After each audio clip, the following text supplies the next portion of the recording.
Le prochain, pour moi, en mange-mort, j'ai hésité, je voulais le mettre plus haut. Mais le problème, c'est que j'ai été obligée de mettre un autre personnage et ça m'a coûté parce que ce personnage, je l'aime pas du tout. Et donc, ce personnage que j'ai mis là n'est autre que...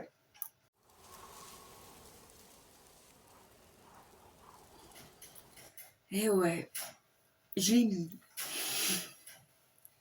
Peut-être que vous êtes en train de vous dire, pourquoi elle le met? C'est pas un mange-mort. Bah si. Il a la marque des ténèbres sur le bras. Donc si s'il a la marque des ténèbres, pour moi c'est un mange-mort. Bon, même s'il n'en a pas les épaules, ça, je vous le concède. Pas de problème, ça, je suis d'accord, il n'en a pas les épaules, il n'est pas fait pour ça.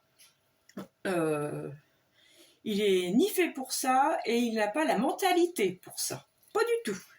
Drago, c'est un mange-mort par nécessité, parce qu'il a les foies aussi, parce qu'il veut certainement aussi protéger sa famille, puis se protéger lui, mais il n'est pas un mange-mort parce qu'il croit en Voldemort. Ah non, pas du tout.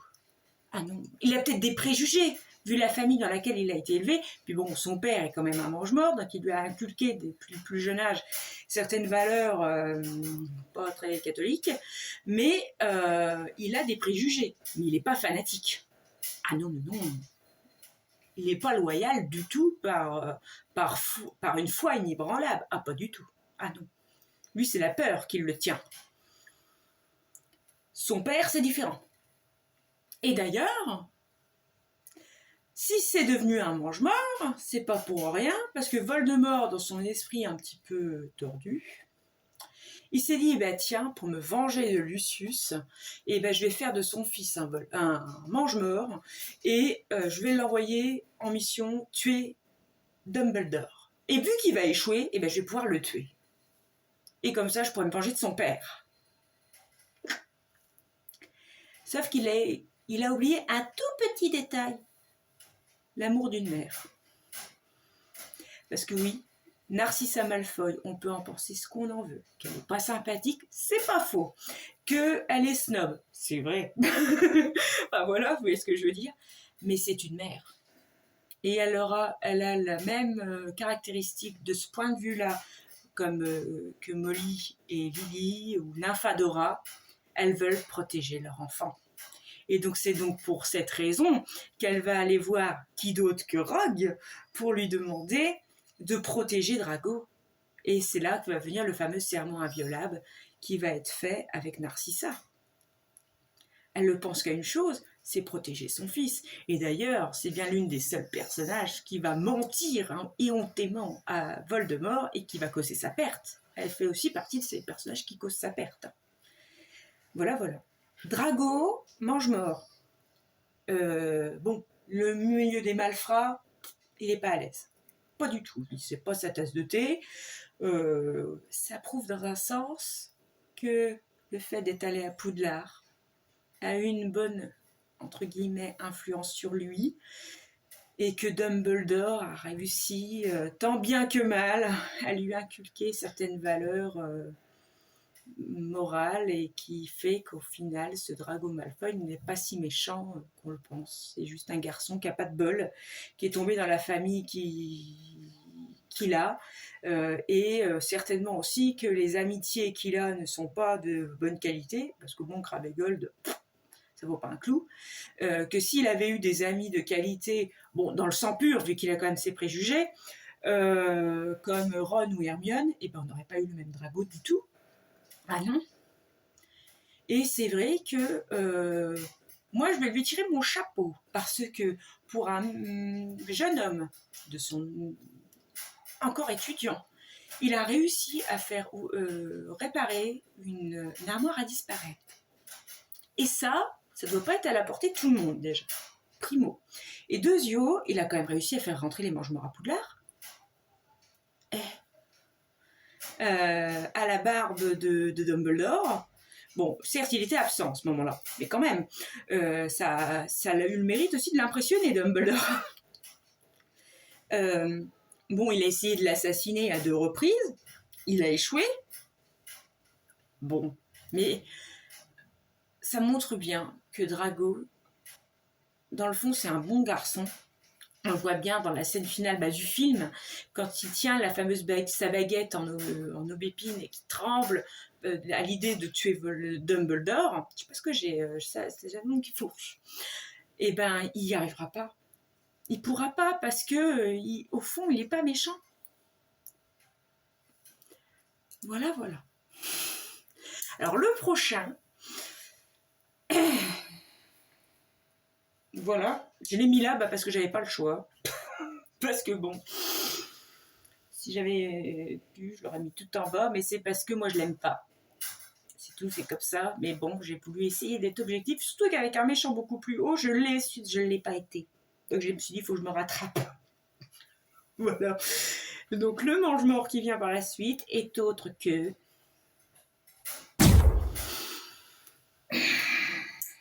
Ouais, c'est lui.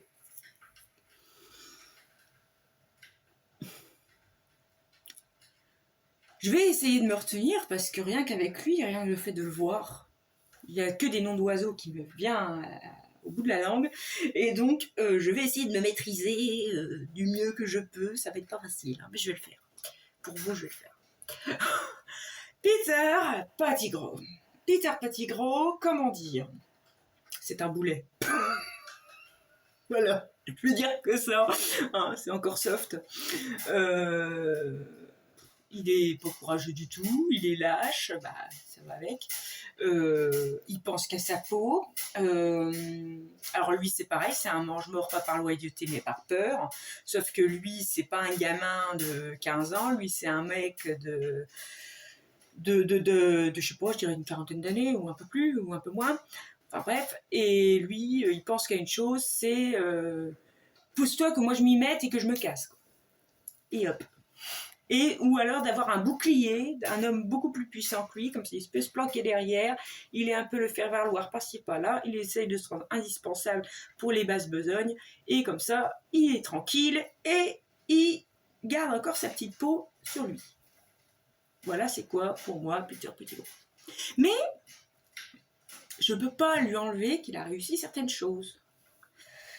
Même si ça me... c'est sué de les dire. Il a quand même, trahi ses amis. Il a fait en sorte, pour couvrir son crime, de faire emprisonner quelqu'un d'autre à sa place. Donc un de ses autres amis, Sirius. Il a vécu dans la clandestinité sous l'apparence d'un rat. Mais en même temps, je trouve que cet animagi, ça lui va bien. Ça montre aussi, vu que c'est un animagi ou un animagus, ça dépend comment vous le prononcez, qu'il a des capacités magiques. Parce que c'est pas tout le monde qui peut être un animagus. Il a essayé, au défaut de certains autres mange-morts qui étaient loyaux, mais par foi et non par crainte, il a essayé de le retrouver. Il s'en est occupé quand il était...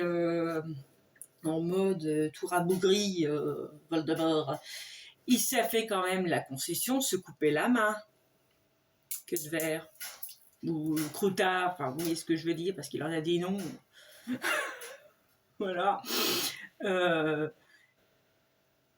Il s'est coupé la main. D'ailleurs, Voldemort, pas fou, hein, le bonhomme. Qu'est-ce qu'il fait quand il veut le récompenser, entre guillemets, même s'il lui fait bien comprendre qu'il est là par crainte et pas par loyauté. Il lui rend une main en argent, fait par la magie, avec un sortilège à l'intérieur, et que si jamais il a le malheur de le trahir, crac! Et il n'est pas fou, hein, Voldemort. Enfin, il est fou par certains côtés, mais là, il ne l'est pas. Il sait bien à qui il a affaire.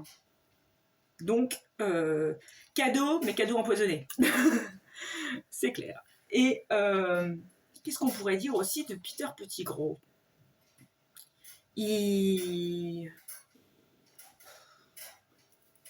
Voilà. Moi, je me demande personnellement qu'est-ce qu'il foutait à Gryffondor. Il a rien à faire à Gryffondor, c'est un serpentard, ce mec-là. C'est pas... Je sais pas, enfin bref, je sais pas ce qu'il avait mangé, je sais pas ce qu'il avait, le choixpeau, à ce moment-là, il s'est peut-être trompé, enfin je sais pas. Moi je me suis toujours posé la question, je me suis dit c'est pas possible, il s'est trompé le chapeau, il déconne. Voilà. Donc, pour moi, voilà, Petit Gros, c'est ce qu'il est. À mes yeux, dans les récits d'Harry Potter.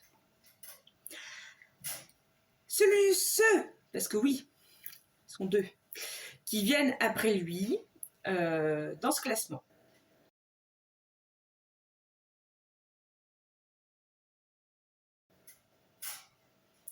Les carreaux.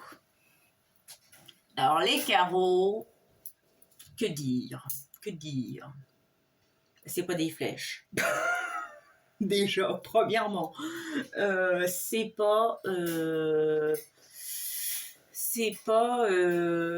des choses utiles, les carreaux. Enfin, des gens utiles. Mais je vais vous expliquer pourquoi j'ai dit choses. C'est un peu... moi, je les compare à un objet qui peut être utile dans le quotidien, mais qui a la fâcheuse tendance, un exemple, si on l'oublie, on se cogne dedans et aïe. Voilà. Je sais pas, une porte qu'on est obligé de fermer, ou... Vous voyez ce que je veux dire. Et moi, c'est ça, les carreaux. C'est des bras, c'est des muscles, mais il n'y a pas l'éclairage là-haut. Voilà ce que c'est pour moi, les carreaux. Des hommes de main, alors des surveillants, à Poudlard, très bien, enfin, quand c'est les forces du mal, bien sûr, qui gouvernent l'école, parce que sinon, dehors. Je préfère Rusard à côté, largement. Ah non, eux, c'est pas les petites punitions soft. Ah non, eux, c'est carrément... Ah, t'as fait... Allez hop, un endoloris, je vais t'apprendre à vivre. Eux, c'est ça, les carreaux. Ils sont là par loyauté. C'est les premiers. Ils ont une certaine idéologie identique à celle de Voldemort. S'ils leur demandent de faire quelque chose, ils les feront. Mais pas plus, pas moins. Voilà. C'est ça, les carreaux. J'ai envie de dire que des fois, ils sont un petit peu lâches aussi, parce que quand ils sentent que c'est un petit peu le roussi pour eux, ben, qu'est-ce qu'ils disent? Oh, comment on va faire? Et ben écoute, on va mentir à Voldemort. Alors que c'est un Legilimens. Comme je dis, il n'y a pas grand-chose là-haut. Niveau relation, à part celles qu'ils entretiennent parce qu'ils sont frères et sœurs, autrement, ils n'ont pas tellement d'handicap à ce niveau-là. Alors après, si un exemple, vous imaginez, s'ils doivent se tuer l'un et l'autre, est-ce qu'ils le feront? Ça, je ne sais pas. Quoique. Voilà.